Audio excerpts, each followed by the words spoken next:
Hi everyone, welcome back to my channel. This is WanQ. Today we are going to talk about how my MBA degree helped me become a better engineer.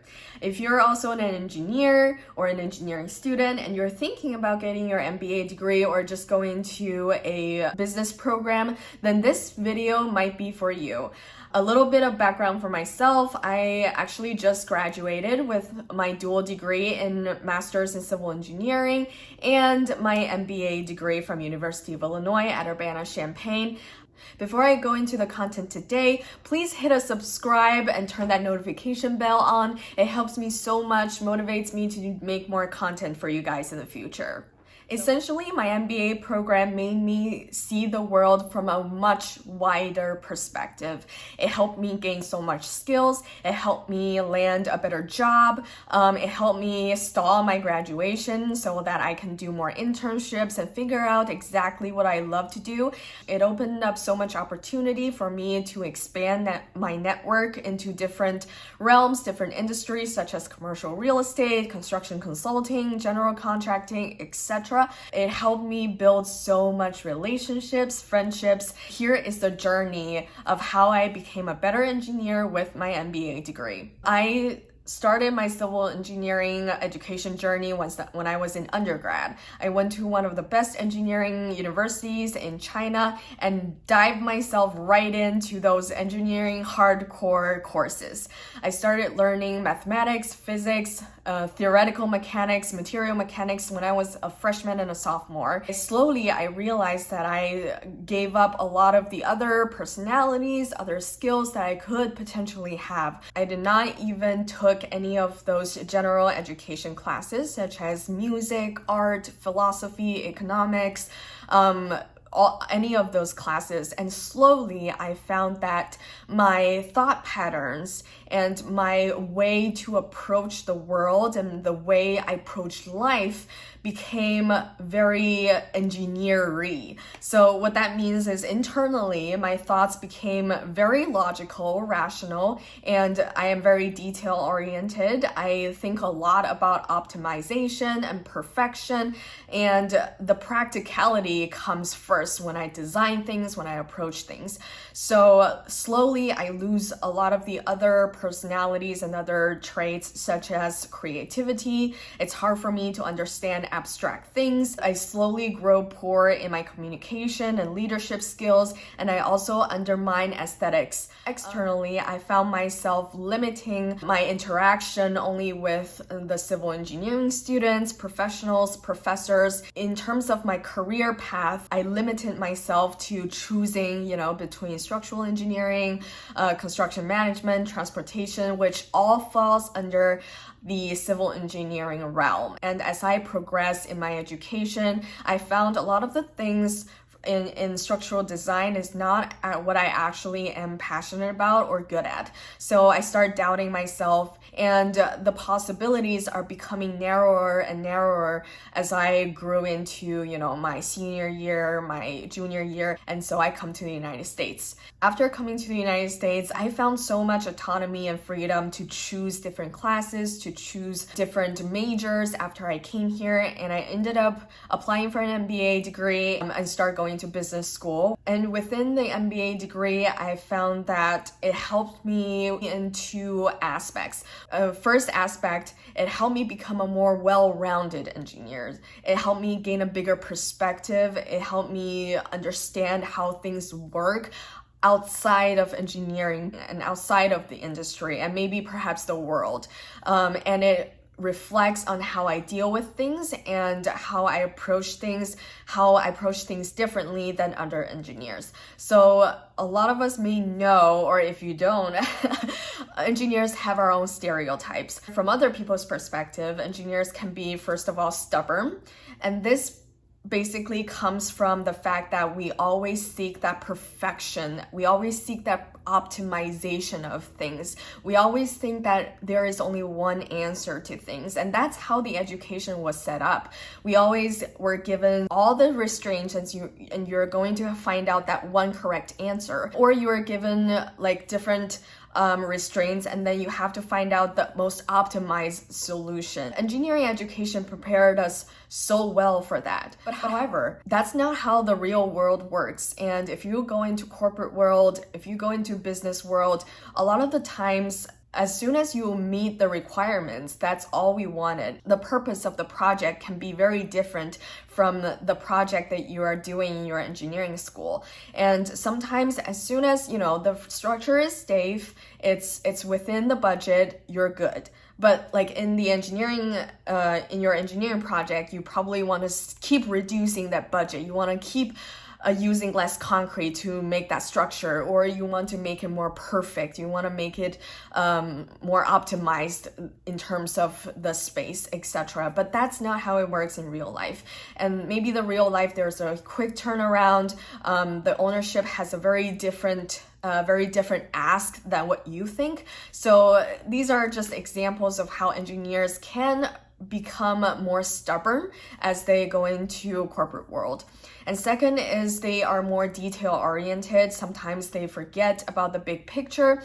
I found myself guilty of this as well, because in the engineering education, we were taught to look very carefully of all those restraints. And because there's only one right answer, we have so much fear in making mistakes, and that can hurt us in the long run. A lot of the times, big picture matters. The ability to deal with ambiguity also matters more than be very, very accurate 100% of the times. And also poor communication. This is just, it hits you in the face a lot of the times. Engineers, a lot of us are introverts probably, and also in the education, because we're always focused on the calculations, the formula, the examinations, we probably don't have enough opportunity to have group project settings or presentation opportunities and communications. Our communication skills are not sharpened. These are some of the typical flaws that engineers have. So how did MBA cure these problems? Our MBA class consists of people from all different backgrounds. Some of them have worked in industries for years. Some of them also came right out of school, and people come from different aspects of industries such as law, marketing, business, communication. We also have a lot of engineers and architecture, etc.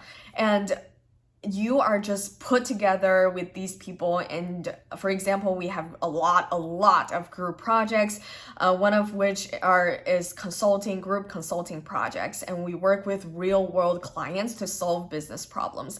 And I remember so clearly, I was thrown with 2 architects, 1 engineer, and 1 communication major, and we approached things so differently. When we were handed a business case, me and the other engineer, we go straight to evidence. We go straight into data processing. We are just determined to find out the best solution for our client. And then our architect students, they are so dedicated to make the most beautiful slides, and they are very creative in terms of business solutions. And when it comes to numbers, they are not as sensitive to what the numbers indicates. And the communication major, he is great in leadership. He is absolutely amazing in communication. He can amuse the client. He can entertain the client. He is the best presenter whatsoever. And so we approached this business case in very different perspective, and it made me insane. I was like, why are people not thinking like me? And that's when you realize, when you jump out of your engineering little circle, nobody thinks like you do. So when you have to make sure that you communicate with those people and not get into conflicts too much, you want to maintain good relationship with your team members, and that requires great communication skills, which solves that problem. And also, those business cases are very, very different from engineering projects. They are more ambiguous. There are not as many restraints, and it requires some level of creativity and problem solving, and that really brings you out of that, I need everything to be perfect, or I need to find that optimized solution, because there probably isn't one. And as long as maybe you present with 3 solutions that could all work well, and you probably don't have to support all solutions with comprehensive data and evidence. Sometimes it just comes from creativity, and that's how business works. A lot of intuitive thinking, a lot of creativity, and that's what helps me get out of that stubbornness. And also detail-oriented, that also sometimes doesn't apply to a business case anymore, because the business case is just a massive problem, and there is no detail to it probably. Like engineering, it's like from centimeters to meters, and it's a building. There is one structure, two columns, two beams, things like that. They're always like so precise. But like the business case is like, are we launching this product or not? There is not enough detail for engineers to become comfortable. So throughout those group consulting projects, I learned to overcome those stereotypes or those problems that typical engineers have. The second aspect that the MBA program really helped me develop was to overcome the limitation of career progression. And this probably comes in long term because again, right now I'm only entry level. I just started my career, but I can already see that if you only have an engineering degree, it probably will limit your career progression both horizontally and vertically. Horizontal career progression means you can pivot into different careers, you can switch industries. If you only have an engineering degree, then not just the society limit you to only become an engineer, but yourself. A lot of the times it's okay to pivot the career, you just didn't know what is out there. And so through my MBA program, I attended so many career fairs that are both for engineering students and for MBA professionals. And I also networked with so many professionals within so many more industries like tech, commercial real estate, finance, data. And I tried to find that sweet spot that suit me, my ikigai, if you will. And I also saw a lot of my friends pivot from, they were an engineer and then they were like, nope, I don't want to do this anymore. They pivoted into consulting, into data analytics, into investment banking, finance. And so those are the possibilities that an MBA can offer you. In terms of vertical career progressions, you can start from an engineer, right? You're an entry-level engineer 1, engineer 2, project engineer, but then eventually you probably want to get into a management position and even senior leadership and executive leadership position. Because like I mentioned so much about the skills and the thought patterns of me when I was in undergrad, I found myself again very detail-oriented, all about practicality, logical, rational. But then does a good leader only have those thought patterns? Maybe not. You need so many more skills. You need a bigger vision to become a better leader. For example, in MBA program, we have so many leadership opportunities. I was the vice president of alumni relations in the MBA Association. I was the president of Rho Epsilon Real Estate Association. I also served on the committee member of Society of Women Engineers, and I was also the Dean's Fellow within the business school. And so these are all leadership opportunities that were offered to the MBA students for them to elect and for them to take on those responsibilities. And those opportunities were not existed in my engineering education. Yes, of course, there were student organizations. You can still take on leadership positions within like ASCE or, within the civil engineering department. But again, it's probably a little bit limited. You want to expand your leadership roles into very different realms and to prepare you to go into leadership positions in the future in your career. And also, MBA program has so many more courses. For example, strategy, marketing, finance, economics, negotiation, and even within the realm of HR. And those classes help you to understand how the senior management, the CEOs operate a business, how they view a business from like an upper management level standpoint. It's so different from how an entry-level engineer view the company and view the business. There are so many interests that does not align between the senior leadership and the engineer. And so sometimes, if you want to get into that management position, if you want to get promoted, if you want to get noticed within a company, you have to understand what your manager think of you, what the manager cares about, right? To actually know that. And so MBA degree, the courses offer that knowledge for you to stop thinking like an entry-level engineer or an engineering student and think like a CEO. And that really helps you to progress in your vertical career. At the end, I want to say the MBA degree really made me appreciate my engineer career and my engineer specialties way more than when I was actually in engineering school. Because when I was in engineering school, I was pretty much siloed, and I have serious imposter syndromes, thinking that there are so many people smarter than me. I'm not gonna be a good engineer. So, and like, everybody knows what I know.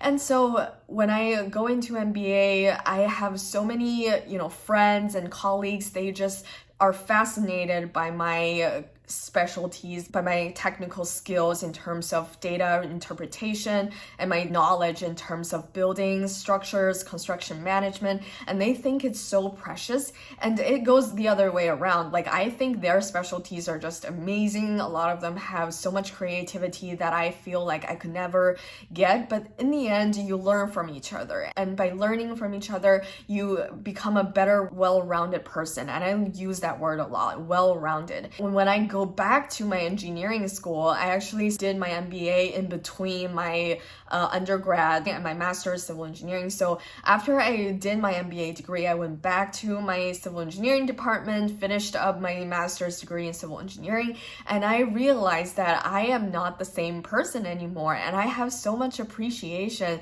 to my engineering knowledge. And I saw so many of my civil engineering friends, they are not confident and they don't think themselves as smart or intellectual. I used to think, people from finance or people going into business, like, they are so glamorous. They have such a glamorous life. They earn so much money. They deal with money every day, so they must be so rich, and it just looks glamorous. And engineer, because I was in there so long, everybody was like so plain and down to earth and so boring. Like, that's how I felt. But it was not true. It was simply not true. Full disclaimer, I have so much respect to all the careers, all the industries. I think everybody has their own specialties and every industry has its own shining point. There is just no point in admiring one career, admiring one industry than the other. And I realized that I can pivot to consulting, I can go into finance anytime I want, because I know that I can do those things because I went through my MBA program, but I chose not to. I remember one of my professors say, like, accountant, finance people deal with money, but they deal with them to make the business operate. At the end of the day, it was bookkeeping. It was the engineers that actually solves the problem, delivers the product, and without the engineer, there's simply no business. But without accountant, finance, engineers can figure out the finance stuff too. Like, I know this is very controversial.